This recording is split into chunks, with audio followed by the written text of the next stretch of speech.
Butzen. Jean is president and founder of Mission Plus Strategy Consulting. She's going to be speaking on the topic of mergers as a strategy for success. We've been trying to get Jean for I think a year and a half now, 2 years almost on our agenda, so we're very excited to have her here today. So Jean's been a leader in the Chicago nonprofit sector for 35 years, serving in a variety of roles. Most recently, Ms. Butzen served as president and CEO of the Chicago-based Lakefront Supportive Housing, a nationally recognized provider of supportive housing. Ms. Butzen grew Lakefront from a startup organization into a $12 million operation with a portfolio of 1,000 housing units for homeless adults and families in Chicago. In 2004, Ms. Butzen initiated a merger process for Lakefront, which culminated in her organization consolidating with Mercy Housing Incorporated based in Denver, Colorado. At the conclusion of the merger, she left to launch Mission Plus Strategy Consultant, a firm specializing in nonprofit strategic restructuring, focusing on mergers, partnerships, networks, and other restructuring. Since then, Ms. Butzen and her firm have facilitated over 60 merger and partnership transactions throughout the Midwest. In 2016, Mission Plus Strategy published the first Chicago Metropolitan Study on nonprofit mergers titled Mergers as a Strategy for Success, and also created a free online merger toolkit. She's currently writing a book about nonprofit mergers. Ms. Butzen has been awarded several honors in her career, including mention in the Chicago Sun-Times, the 100 Most Influential Women in Chicago. She's a frequent speaker on nonprofit mergers and restructuring. So please join me in welcoming Jean Butzen. Great to be with you. Sorry it's taken so long to get here. You know, life sometimes interrupts us. So I want to just give you an overview. I thought I'd spend about 20 minutes giving you an overview about the study, Mergers as a Strategy for Success, that came out in 2016, and then I thought we would take time for questions and comments and just kind of hear from your own experience about mergers you have facilitated. We can have kind of an interaction, so if that makes sense. And I'd be interested in your reactions to the information that came out of the study. So the idea behind the merger study was that we would, mergers should be considered by nonprofit leaders, boards, and funders as an important strategic option, just one option, to promote strategy and mission in order to increase reach, service, and impact. And we felt that by studying 25 mergers, and 5 of them really in depth, that we would know what contributes to successful mergers. And these things are full engagement of all constituents, including staff, the CEOs, the boards, as one criteria. Secondly, understanding and respecting each organization's culture as a second criteria. Third, clarity of goals and purpose, knowing what you really want to accomplish. Fourth, commitment to retaining clients and serving them with dignity. And finally, ongoing support from funders. And that is just really, really important. So we know that mergers are not always the right option for all nonprofits and should be discouraged as a solution for financial distress or crisis amidst program and staffing cuts. And each merger is distinct. Not all mergers succeed, just like in the for-profit sector. So a couple of things about what this study is not designed to do. Okay, the study was not designed to promote mergers as the best or primary option for nonprofits. It was not designed to suggest that there's an overcapacity among nonprofits that must be resolved through mergers. So very often people say there's too many nonprofits. So we're not trying to say that. And the third thing is that we're not trying to suggest that mergers should only be pursued during a crisis, okay? Okay, so the goals for the study were to turn around people's negative impressions of merger strategies. So we felt like there were still too many people who thought mergers were bad, and we wanted to address that. Secondly, to educate nonprofits and funders about how mergers can be used successfully to achieve goals and increase impact. third, we wanted to raise awareness and educate nonprofits and funders about different kinds of merger strategies. Fourth, to determine how to increase strategic successful mergers within our sector.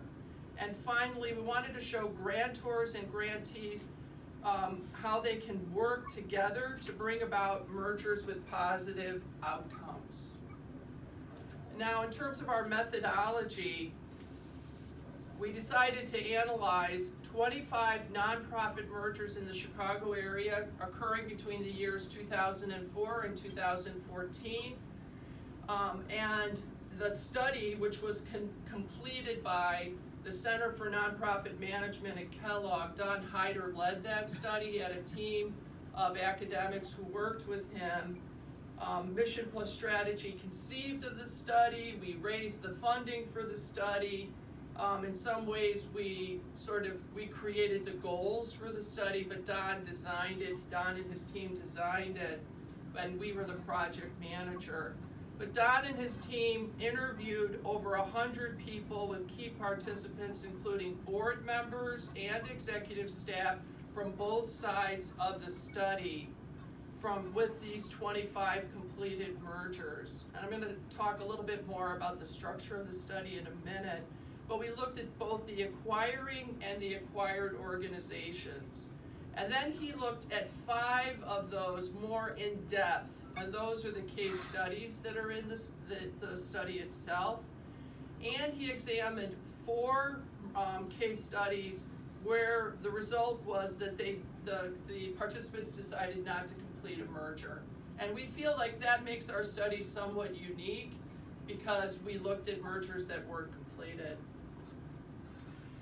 And from the participants, we took out some valuable information. So the participants told us that there were several critical issues to the merger process that they wanted to share with others who were considering a merger.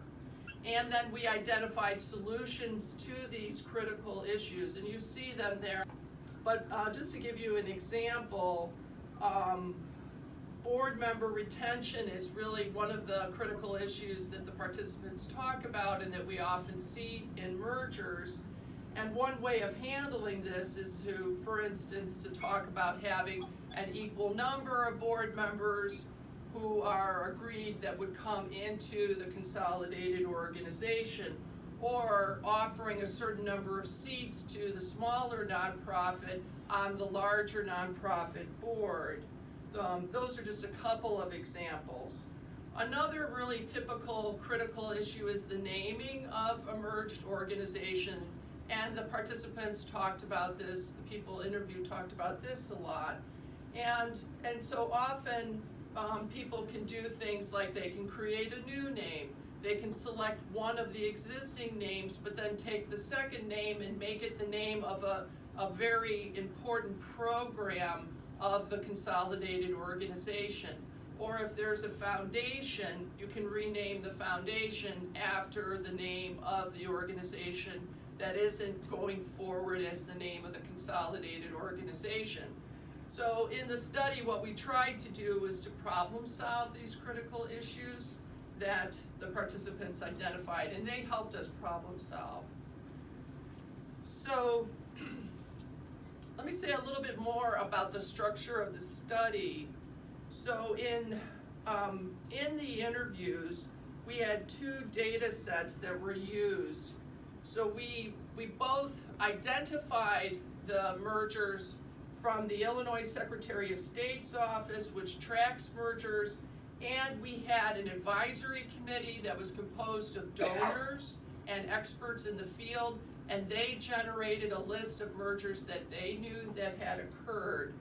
And from this list, we looked at geography, we looked at the time span, we looked at mission, we looked at the size of the nonprofits, and then we excluded hospitals, places of worship, universities, and professional associations.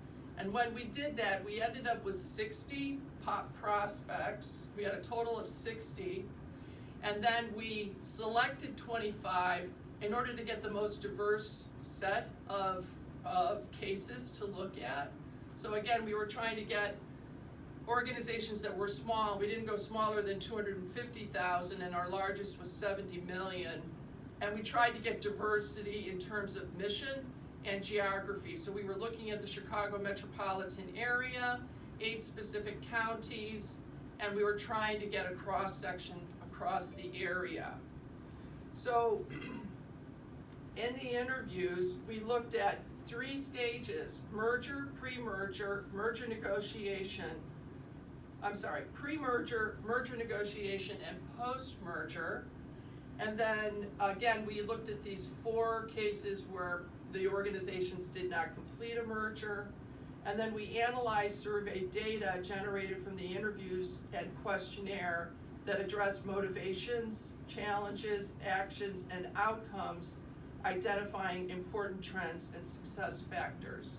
So there were some key findings that we could generate, and these are some of the key findings. So in 88% of the mergers studied, interviewees from both the acquired and the acquiring organizations felt that the organization was better positioned to achieve organizational goals and increase impact after the merger. So that we felt was really important to learn from the participants. In 60% of the cases, the acquiring organization had experienced a prior merger. That was fascinating to us. So there's much more merger activity happening than I think we realize. In 80% of the cases, a prior relationship or collaboration existed between the organizations that merged, and we'll talk more about that in a second. In 60% of the cases, the acquired organization initiated the merger discussion. And I find that this is really true in my practice, and I'm just going to emphasize this a little bit.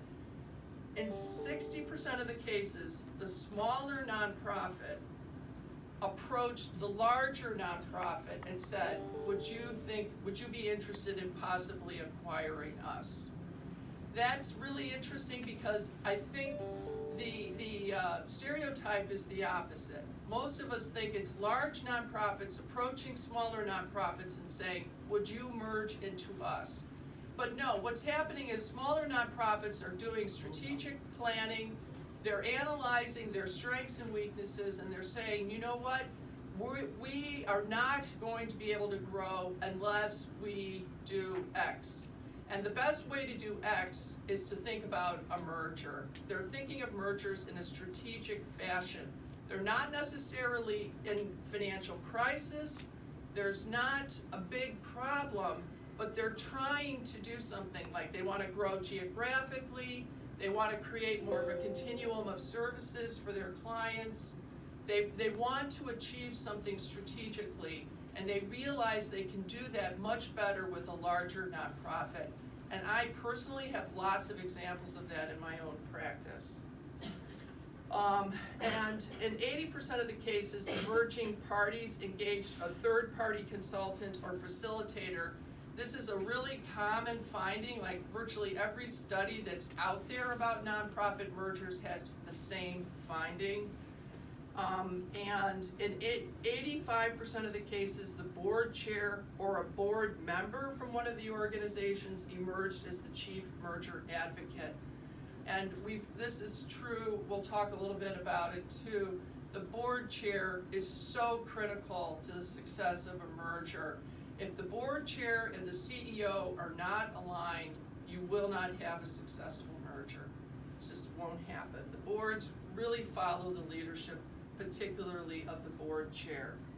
And in 44% of the cases, donors paid part or most of the merger costs, and this is so important to the success.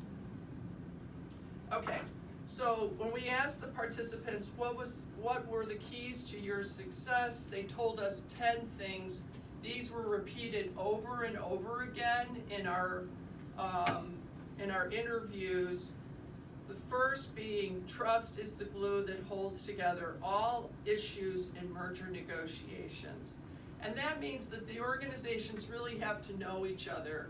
And that kind of goes back to what we were saying earlier, when organizations say that they are merging, they have prior experience, they know these organizations, they've worked with them, it makes it so much easier to take that next step and say, hey, why don't we think about merging? The second is mission, and more mission. This was Don's language, and to him what this meant was, what are we trying to achieve? We've got to be clear. And when we're clear about why we're doing this, that gets you through a lot of the peaks and valleys in the process. And as you can imagine, there are lots of valleys in a merger process, lots of difficulties that you run up against, but then you always come back to, what are we trying to achieve? Oh yeah, that's why we're doing this. Okay, we've got to keep pushing on. And the third is, in the most successful mergers, the parties are clear about their organization's overall goals and the use of the merger. So each organization is clear about why they're going into it. So this goes back to the strategic plan. The strategic plan is critical. So the strategic plan, I ask each organization, what are your strategies? What are your goals? What are you trying to accomplish? And how would a merger strategy get you there best? Okay, and how, or at least in part, you've got to analyze the strategy in terms of where you're trying to go. So each organization individually has to be clear about that. And then they have to know yourself and your counterpart. You've got to know everything. You've got to understand their culture, you've got to know their leadership, you've got to understand their programs, because you don't want to be merged and the next day go, oh my gosh, that's how they do business? So you've got to really get in and get to know them. And the fifth is the role of the CEO in prompting discussions is really important. The CEO's got to be fully on board. They've really got to know this is something they want to do, or else the board won't follow. The board's got to know the CEO is fully invested. The sixth, I've already talked about, board chairs, very important. 7, the staff involvement, very important. If the staff feel left out, then they are going to, draw a halt to the process, interrupt the process. They want to participate in helping to form, particularly your executive teams, in forming and helping to think through what the new organization is going to be. So I say early involvement, particularly of the executive team. 8, the leaders pay attention to cultural alignment, pre-merger and post-merger. So at least assess the merger cultures, or the cultures of each organization, and think about, do they align well? Is one hierarchical and the other very affiliative? I'm not saying you can't merge, but know what you're in for if you do. 9, most successful mergers rely on outside experts, we've already talked about. And 10, as a resounding takeaway, participants strongly encourage merger participants to do their homework regarding all aspects of the process and become familiar with merger strategy. So understand the process, learn about the process, talk to other people who've been through mergers and learn from their experience as well. Okay, what we believe is there's kind of 3 phases, and so this is color-coded based on the 3 phases. So the idea is that a user can access the tools and follow the path and learn new skills that help them along the journey. And so let me kind of walk you through this. So the toolkit's divided into 3 chronological stages based on the strategy process. The first stage is what we call me, the pre-merger stage, when a solitary organization analyzes its own strategy options, including a merger, and decides which organization or organizations you want to merge with. The second stage is you plus me, the merger negotiation stage, when 2 or more nonprofits are now at the table and are learning about each other and deciding whether to proceed to a merger negotiation. And the third phase the merger negotiation and implementation stage, when 2 or more nonprofits have completed the negotiation process, voted to merge, and begun integrating the organizations. You can see this is the pathway, and the idea is, so here you go, here's the first step, identify critical organizational issues. And each step has a tool or an information box attached to it to provide you with more information. So you click on the tool and a PDF pops up, identify critical organizational issues. And I'm gonna say allow, accept, and here it is. So this is a tool that is about developing, this is about learning, choosing a strategy begins by identifying critical organizational issues. So this is like for developing a SWOT analysis. So if you haven't done this, you know, it's basically walking you through those process steps. And so you can download this tool and print it out and take it to your merger committee, okay? And, you know, do that step. So that was one tool. And let's say, and then you're moving along the line here, and then we get to an approval point. So it says seek board approval for a merger strategy. So there's a, you know, the light image there, red light, yellow light, green light, stop, and get some approval from your board.